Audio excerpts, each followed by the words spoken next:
I'm going to present you the different positioning for a patient prone on a Raphael table. And the progressive positioning, and what do I mean by progressive? I mean that for a lumbosacral type of treatment, we're going to come from a distal type of anchorage to go to a more proximal type of anchorage. And when we don't know exactly how the patient responds, it's usually a good clinical fact to start progressively.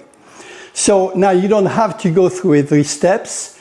We have 5 steps in it. Let's take a look at them. And remember, between the steps, we may want to have the patient stand up, check him how he feels and what is his functionality, if we have an improvement or not. And all these are done during the first visit. And what we want to establish is basically the best treatment for that patient during the first and second visits sometimes. Once we have done that, the biggest chunk of the protocol of treatment has been achieved. So we're going to start by positioning our table to make it ready for the patient. So I've installed here the lumbar belt, which is the widest one. Then I'm also installed the thoracic belt, which is the narrowest one. And we do that so we do not have to move the patient as we change the anchoring. I lower my cervical piece a little bit, like that. And what I want to create a cephalad arc of tension, quite strong. It's why I have the cephalad headpiece a bit down. And then later on, I will align a little bit the stretching bar. Now I'm going to raise these 2 handles up, so it's a little bit more comfortable for the patient as he lay down. All right, Laura, would you mind to come? And you're going to lay down, face down.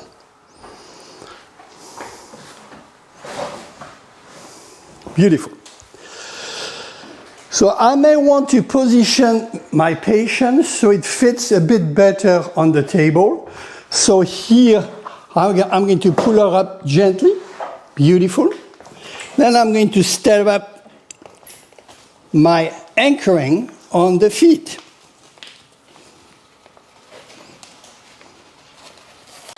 My anchoring is done on the feet.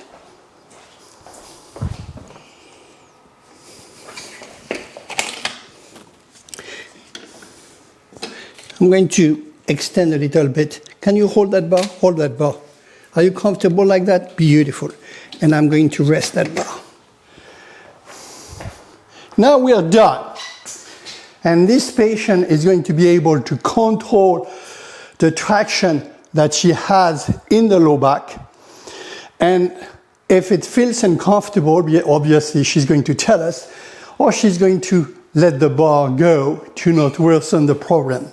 So it's self-controlled by the patient, which makes it a very, very safe protocol to start up with.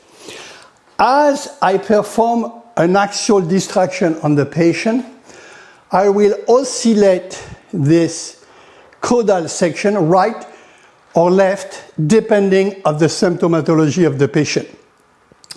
Generally speaking, when you have a sciatica on the right, by leaning on the opposite side, it helps the pain, but not always. But I will find out prior to put the patient down which side leaning is helping her, and we use the same side on the table and lock it.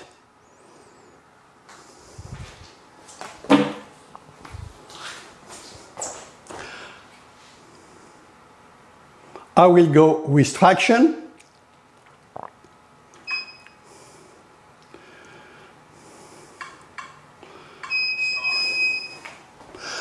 I do not need to have an incremental traction when the patient holds like that the bar, because she can let it go. So incremental really is a little bit too much here. I want to speed up things around. So I'm not going to use an incremental traction. I'm just going to select a good amount of traction, roughly 1/3 of the distance here on the, and I'm going to click start.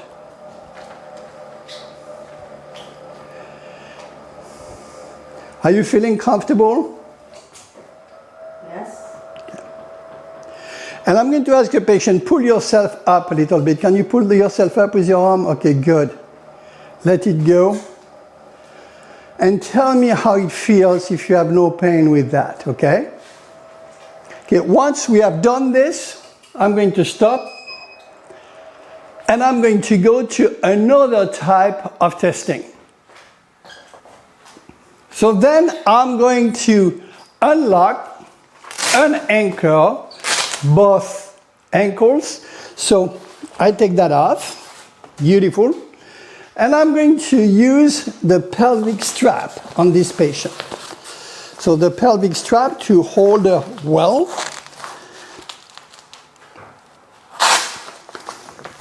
Beautiful.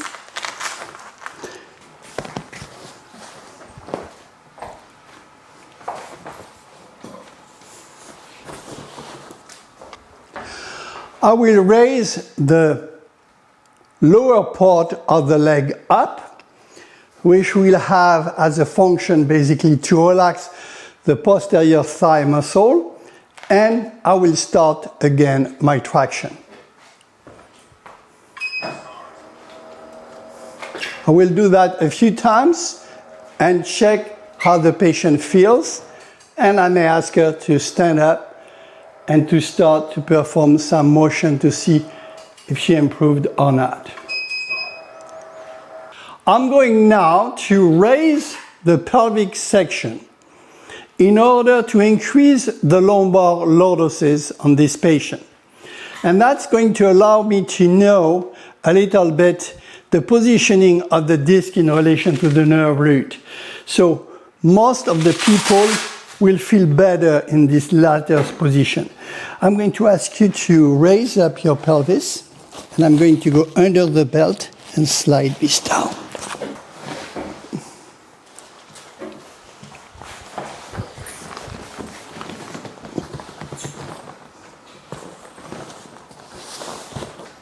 Beautiful. I've increased the lumbar lordosis, and I'm going to lock this section again.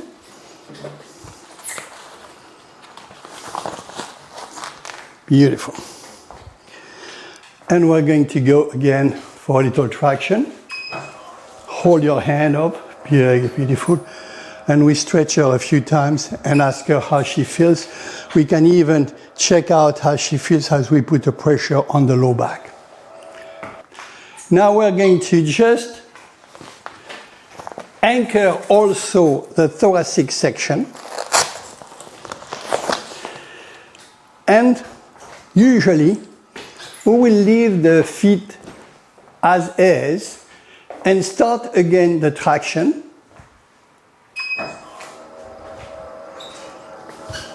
We can also test the lateral bending as we go. Are you okay? Yes, sir.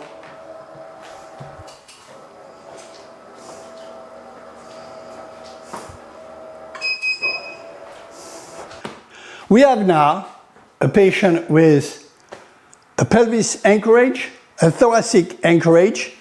We have raised a little bit the pelvic station to increase the lumbar lordosis. We can do even much better to increase that lumbar lordosis. We can put the compression on top of it. And that's what we're going to do right now.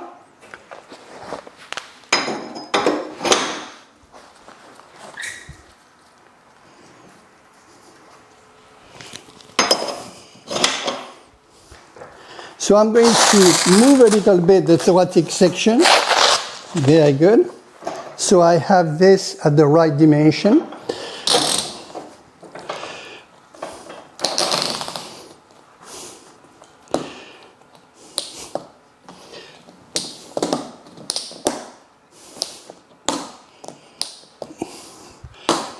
And I just flip it down to increase the tension. And I will screw it a little bit, and we have something very tight. And I will go again for a few tractions.